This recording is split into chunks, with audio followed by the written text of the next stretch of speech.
What's up, everybody? Welcome back to another movie review, and today I am kicking off my 2025 movies with a banger because my first movie I've seen in 2025, I went New Year's Day with my mother and we went over to the movie theaters and we saw James Mangold's A Complete Unknown, the Bob Dylan biopic starring Timothee Chalamet as Bob Dylan, and he crushed it.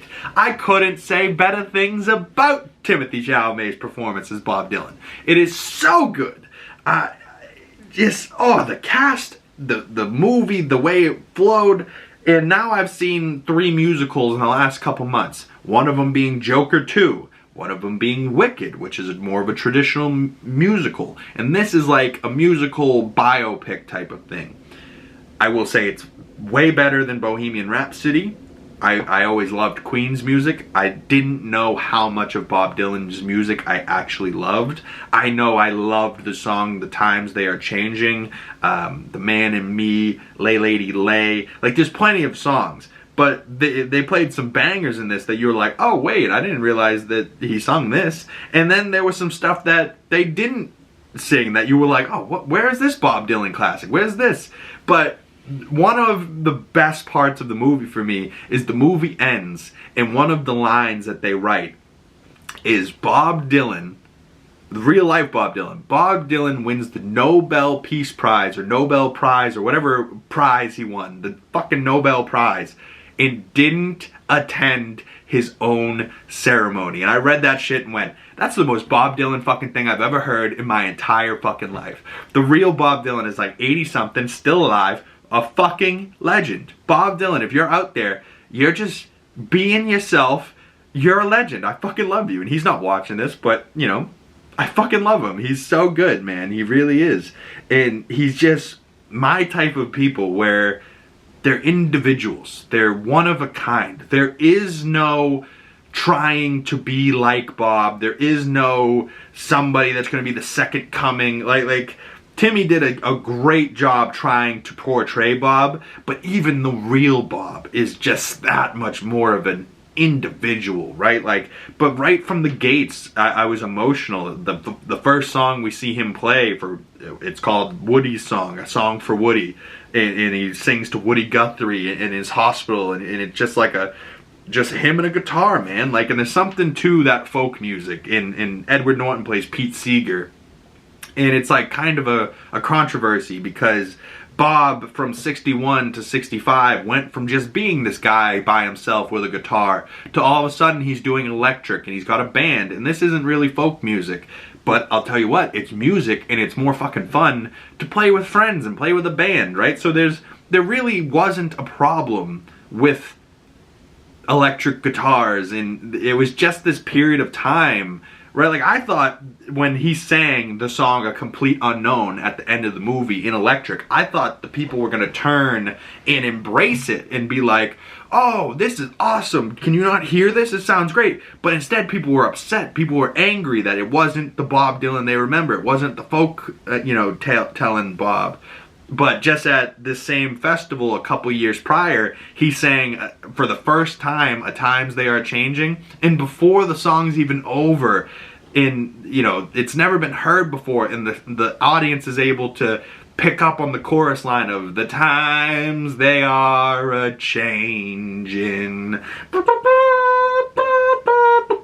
And he goes off on the harmonica, and you're like, this song couldn't be better. It really couldn't. And I love the sound of Timmy's voice in this. I added so many of the songs that are real life Bob, Timmy singing Bob. I give him so much credit that he actually used his own voice like Austin Butler did in Elvis. And that is all. I would put this right up there with Elvis as 2 of my favorite biopics. And then I'd put Bohemian Rhapsody way down there. And you might be thinking, why? Bohemian Rhapsody was pretty good. Why do you hate it?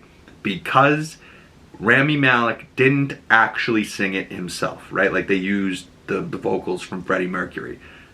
It adds something when the actor portraying the character that they're trying to portray actually goes the extra mile to learn the songs himself, play the guitar himself, sing himself in not only his voice but their voice, right? Like, it's hard. Like, fucking Austin Butler was Elvis, and like his voice became Elvis's voice for years after that movie, and it's just now started to, you know, he's still got this crazy deepness to his voice, but it's just now starting to not sound just like Elvis.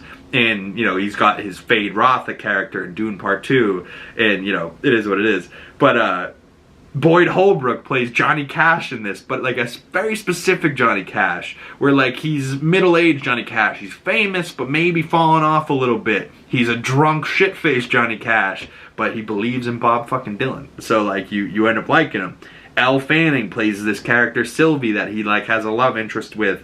Monica Barbaro fucking kills it as Joan Baez, and my mother the whole time is sitting there going, I lived through this time. I didn't think him and Joan Baez were together. In the whole movie, I keep going, I don't know if they were together, but they definitely hooked up a few times and had feelings for each other, and were both musicians and played songs together and did concerts together and tours.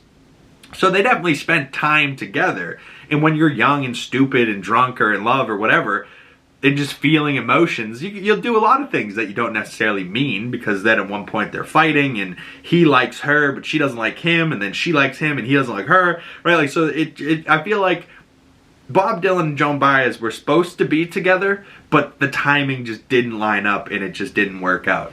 And it's sad that it didn't work out, because I'm a sucker for a love story and that would have been a great little part of this, but instead it's just kind of like, hey, you know, it is what it is. He was with this girl, he cheated on her with Joan, and then he was with Joan and wanted to be with Joan, but he was with the other girl, and then he didn't want to be alone, but he really just wanted to be an individual and sing. And then he was with that black girl for a second, and she's like, but you didn't tell me you were going on tour? And he goes, what are you talking about? And she's like, I love you. And he's like, well, I just met you, so yeah, that kind of weirds me out, you know, like.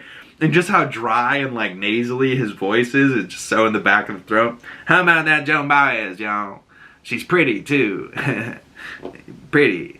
Maybe too pretty. You know, like every now and again, a little bit of Timmy goofiness would slide in there, and I'm like, Timothée, Chalamet, I love you so much. But yeah, this whole cast really crushed it.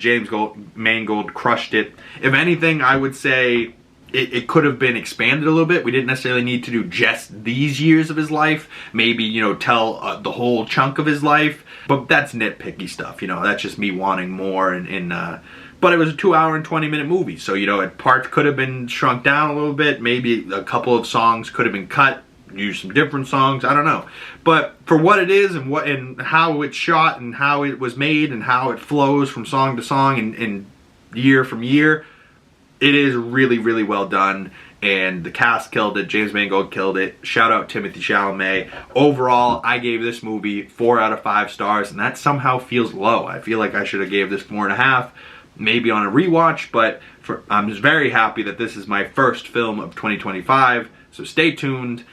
I will be doing a list that maybe comes out this weekend of the best movie of 2024, and, you know, my list of best things that I watched of 2024 and the best thing that came out in 2024. So that will be coming soon. Stay tuned for that, and I will see you beautiful people in the next one, all right? Peace.